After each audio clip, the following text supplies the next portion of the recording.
अरे सोनम, तुम कैसे आना हुआ? बैठो बैठो। अरे क्या हुआ? अरे क्या बताऊं, मेरे डॉक्यूमेंट में बहुत गड़बड़ी है। जैसे डेट ऑफ ज्वाइनिंग, लीविंग, इस प्रकार के और भी डॉक्यूमेंट है जिनमें मुझे सुधार करवाना है। मैंने सोचा आपकी मदद ले लूं, बस इसीलिए चली आई। अच्छा, देखो वैसे ये सारी बातें बहुत संवेदनशील हैं। जरा सी भी गलती से भारी नुकसान उठाना पड़ सकता है, लेकिन तुम चिंता मत करो। आओ मैं तुम्हें समझाती हूँ। देखो ये है EPFO का YouTube चैनल। इसमें तुम्हें सारे सवालों के जवाब मिलेंगे। हाँ, और तुम्हारे सवाल के जवाब के लिए ये देखो वीडियो।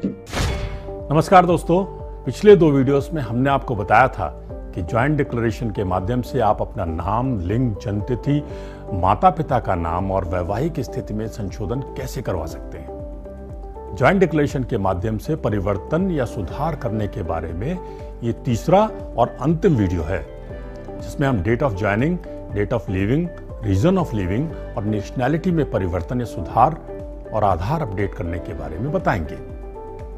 नौकरी ज्वाइन करने या छोड़ने की तिथि और नौकरी छोड़ने के कारण में कोई बदलाव अगर सदस्य की मृत्यु के बाद करवाए जाएं, तो मेजर चेंजेस माने जाएंगे। बाकी बदलाव माइनर चेंजेस होंगे। माइनर चेंजेस के लिए आवेदक को निर्धारित दस्तावेजों की सूची में से कम 2 दस्तावेज और मेजर चेंजेस के लिए कम से कम 3 दस्तावेज देने होंगे। इन सभी परिवर्तनों के लिए मान्य दस्तावेजों की सूची आपकी स्क्रीन पर और डिस्क्रिप्शन बॉक्स में दी जा रही है। इसे देख लें और सेव भी कर लें।